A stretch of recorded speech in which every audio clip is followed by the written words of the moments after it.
ನಮಸ್ಕಾರ ಸ್ನೇಹಿತರೆ, ಇವತ್ತು ಪಂಕಜ ಮುದ್ರೆ ಬಗ್ಗೆ ತಿಳಿಸ್ತಾ ಇದ್ದೀನಿ. ಎರಡು ಕೈಗಳನ್ನು 5 ಬಾರಿ ಪರಸ್ಪರ ಉಜ್ಜಿಕೊಳ್ಳಿ. ನಂತರ ನೋಡಿ, ನಿಮ್ಮ 2 ಕಿರುಬೆರಳುಗಳು ಮತ್ತು 2 ಹೆಬ್ಬೆರಳುಗಳನ್ನು ಈ ರೀತಿ ಜಾಯಿನ್ ಮಾಡಬೇಕು. ನೋಡಿ, ಈ ರೀತಿ ಇರಬೇಕು. ಉಳಿದ ಬೆರಳುಗಳು ಸ್ವಲ್ಪ ಬೆಂಡ್ ಆಗಬೇಕಷ್ಟೇ, ಜಾಸ್ತಿ ಬೇಡ. ಈ ರೀತಿ ಪಂಕಜ ಮುದ್ರೆಯನ್ನು ಮಾಡೋದು.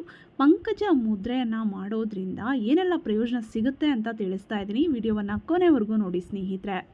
ಪಂಕಜ ಮುದ್ರೆಯನ್ನು ಜ್ವರ ಇದ್ದಾಗ ಮಾಡಬಹುದು. ತುಂಬ ಜ್ವರ ಇರುತ್ತೆ, ಕಡಿಮೆನೇ ಆಗ್ತಿರೋದಿಲ್ಲ. ಅಂಥ ಟೈಮಲ್ಲಿ ನೀವು ಪಂಕಜ ಮುದ್ರೆಯನ್ನು ಪ್ರಾಕ್ಟೀಸ್ ಮಾಡಿದ್ರೆ ಜ್ವರ ಕಡಿಮೆ ಆಗುತ್ತೆ. ಜೊತೆಗೆ ಇದು ನಮ್ಮ ಶರೀರವನ್ನು ತಂಪು ಮಾಡುತ್ತೆ.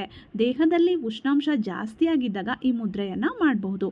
ಇನ್ನು ನಮ್ಮ ಮೆದುಳಿನ ಆರೋಗ್ಯಕ್ಕೆ ತುಂಬಾ ಪ್ರಯೋಜನಕಾರಿ. ಅದರಿಂದ ನಮ್ಮ ಮನಸ್ಸು ಶುದ್ಧಗೊಳ್ಳುತ್ತೆ, ಸ್ಟ್ರೆಸ್ಸು ಕಡಿಮೆ ಆಗುತ್ತೆ, ಸಾತ್ವಿಕತೆ ಹೆಚ್ಚುತ್ತೆ ಅಂತಲೇ ಹೇಳ್ಬೋದು. ತುಂಬ ಕೋಪ, ನನಗೆ ಯಾವಾಗಲೂ ತುಂಬ ಕೋಪ ಬರ್ತಿರುತ್ತೆ ಅನ್ನೋರು ಈ ಮುದ್ರೆಯನ್ನು ಪ್ರಾಕ್ಟೀಸ್ ಮಾಡೋದ್ರಿಂದ ಕೋಪ ಕಡಿಮೆ ಆಗುತ್ತೆ, ನಿಮ್ಮಲ್ಲಿ ಸಾತ್ವಿಕತೆ ಹೆಚ್ಚುತ್ತೆ, ಮನಸ್ಸು ರಿಲ್ಯಾಕ್ಸ್ ಆಗುತ್ತೆ, ಸ್ಟ್ರೆಸ್ಸು ಕಡಿಮೆ ಆಗುತ್ತೆ. ಇದನ್ನು 5 ರಿಂದ 10 ನಿಮಿಷ ಮಾಡಿದ್ರೆ ಸಾಕು. ಅಗ್ನಿ ಮತ್ತು ಜಲತತ್ವ ಸಮತೋಲನಕ್ಕೆ ಬರುತ್ತೆ. ಇದರಿಂದ ದೇಹದ ಉಷ್ಣಾಂಶ ಕಡಿಮೆ ಆಗುತ್ತೆ, ಜ್ವರ ಇದ್ದರೂ ಕೂಡ ಕಡಿಮೆ ಆಗುತ್ತೆ. ಏನಾದರೂ ಜ್ವರ ಇದ್ದರೆ ದಿನಕ್ಕೆ 3 ಸಲ 10 ನಿಮಿಷ ಮಾಡಿದ್ರೆ ಜ್ವರ ಕಡಿಮೆ ಆಗೋಗುತ್ತೆ. ಇದು ಕಠೋರ ಸ್ವಭಾವವನ್ನು ಕಡಿಮೆ ಮಾಡುತ್ತೆ. ಕೆಲವರು ಯಾವಾಗಲೂ ತುಂಬ ಒಂಥರ ಸಿಡಿ ಅಂತಿರ್ತಾರೆ, ಯಾವಾಗಲೂ ಕೋಪ ಕಂಟ್ರೋಲ್ ಮಾಡ್ಕೊಳ್ಳೋದೇ ಇಲ್ಲ ಅಲ್ಲ, ಅಂಥವರು ಪ್ರಾಕ್ಟೀಸ್ ಮಾಡಿದ್ರೆ ಆ ಸ್ವಭಾವ ಅವರಲ್ಲಿ ಕಡಿಮೆ ಆಗುತ್ತೆ ಅಂತಲೇ ಹೇಳ್ಬೋದು. ಜೊತೆಗೆ ಇದು ನಮ್ಮ ಸೌಂದರ್ಯವನ್ನು ಕೂಡ ಹೆಚ್ಚು ಮಾಡುತ್ತೆ, ಚರ್ಮದ ಆರೋಗ್ಯವನ್ನು ಕೂಡ ಕಾಪಾಡುತ್ತೆ. ಬೆನ್ನು ನೋವು, ತುಂಬ ಜನಕ್ಕೆ ಬೆನ್ನು ನೋವಿರುತ್ತೆ, ಬೆನ್ನಿನ ನರಗಳಲ್ಲಿ ತೊಂದರೆಗಳಿರುತ್ತೆ, ಅದನ್ನು ಇದು ನಿವಾರಣೆ ಮಾಡುತ್ತೆ. ಬ್ಯಾಕ್ ಪೇನ್ ಇರೋರು ಪ್ರಾಕ್ಟೀಸ್ ಮಾಡಿ, ತುಂಬಾ ಒಳ್ಳೆಯದು. ಯಾವ ಟೈಮಲ್ಲಿ ಬೇಕಿದ್ರೂ ಪ್ರಾಕ್ಟೀಸ್ ಮಾಡ್ಬೋದು. ಬೆಳಗ್ಗೆ 10 ನಿಮಿಷ, ಸಂಜೆ 10 ನಿಮಿಷ ನೀವು ಪ್ರಾಕ್ಟೀಸ್ ಮಾಡಿದ್ರೆ ತುಂಬಾ ಒಳ್ಳೆಯದು.